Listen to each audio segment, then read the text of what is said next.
अस्सलाम वालेकुम नाज़रीन, मैं हूं आपका होस्ट अब्दुल रहमान और आप देख रहे हैं हमारा यूट्यूब चैनल रहमान स्पीक्स।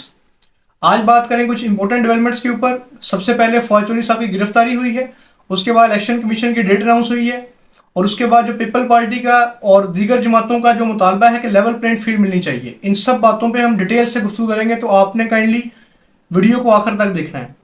सबसे पहले बात करेंगे फौज चौधरी साहब की गिरफ्तारी की। फौज चौधरी साहब किसी तारुफ के मोहताज नहीं है। वो 2018 में जब पीटीआई की जो हुकूमत बनी थी उसमें उनके स्पोक्स पर्सन थे और वो बहुत अच्छे तरीके से अपनी पार्टी का मौक़िफ़ लोगों के सामने रखते थे। उसके बाद अब 2023 में जब 9 मई के वाक़यात हुए तो बहुत सारे पीटीआई के लीडर्स जो थे उन्होंने पीटीआई को खैराबाद कहा। उनमें से फौज चौधरी भी एक थे। ये उन लीडर्स में शामिल हैं जो बहुत जल्दी ही पीटीआई से 9 मई के वाक़यात के बाद जिन्होंने पीटीआई से राहें जुदा की, उनमें से फौज चौधरी भी एक थे। और फौज चौधरी की वो वीडियो भी काफ़ी वायरल हुई थी जब वो इस्लामाबाद हाई कोर्ट में थे और वो सारी जमानतें करवा चुके थे। उसके बावजूद भी जब वो बाहर आ रहे थे तो आगे से पुलिस वालों ने फिर उनको दोबारा गिरफ्तारी करने की कोशिश की, तो फिर वो दोबारा वापस चले गए थे। उसके बाद कुछ दिन के बाद उन्होंने बिलाखिर प्रेस कॉन्फ्रेंस की और पीटीआई को उन्होंने खैराबाद कहा।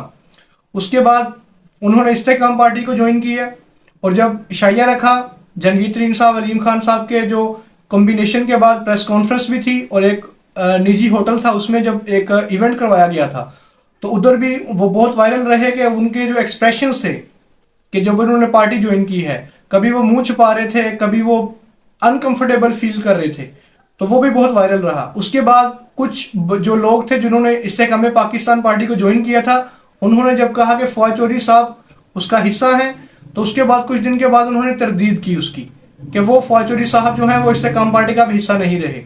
अब इलेक्शन की डेट अनाउंस हो गई है। इलेक्शन कमीशन ने सदर की मुशावरत से जब सुप्रीम कोर्ट ने उनको डायरेक्शन दी तो उन्होंने 8 फरवरी को इलेक्शन का इनेकाद करवाने पे उनकी जो आपस में एक मुतफक्का तौर पे जो तारीख है तय हुई है वो 8 फरवरी है। 8 फरवरी 2024 में पूरे मुल्क में जनरल इलेक्शन होंगे। उसके बाद जो दूसरी बड़ी गिरफ्तारी है वो असद कैसर की है। असद कैसर वही हैं जो स्पीकर असम्बली भी रहे और इमरान खान साहब के जो साथी हैं और जो रुफका हैं और जो दोस्त, बहुत वफादार दोस्तों में जो कंसीडर होते हैं। जैसे ही इलेक्शन की तारीख अनाउंस हुई है उसके बाद उनको भी गिरफ्तार किया गया। तो अब सवाल उठ रहे हैं कि जो लेवल प्लेइंग फील्ड की बात की जाती थी, जब 2018 में इलेक्शन हुआ था तब जो नवाज शरीफ साहब थे वो पाबंद सलासल थे और तब जो उनकी मुखालिफ पार्टी थी पीटीआई, उनको बहुत ज़्यादा फेवर की जा रही थी। और आज वो सारी चीज़ें मुस्लिम लीग नून को फेवर देने के लिए चीज़ें की जा रही हैं और पीपल पार्टी भी आज मैदान में आ गई है।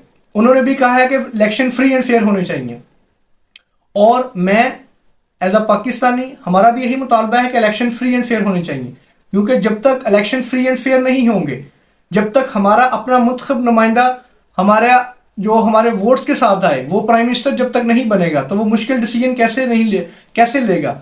और जब डिसीजन मुश्किल लेगा और उसके पीछे अवाम की सपोर्ट नहीं होगी तो उसका जो रिजल्ट है वो बिल्कुल भी मुस्बत नहीं निकलेगा और हम जिस क्राइसिस से गुजर रहे हैं ये क्राइसिस मजीद आगे बढ़ता जाएगा। तो मैं और बाकी सब लोग जो हैं अपने अपने तौर पे उन सबको एक चीज पे मुतफक्का तौर पे रद्द-ए-अमल देना चाहिए कि जो इलेक्शंस हैं वो फ्री एंड फेयर होने चाहिए, ताकि जो पॉलिटिकल इंस्टेबिलिटी है इस मुल्क से वो खत्म हो सके और ये जो मुल्क है वो एक मजबूत हुकूमत जो है वो मुआशी प्लान दे और ये मुल्क आगे बढ़े।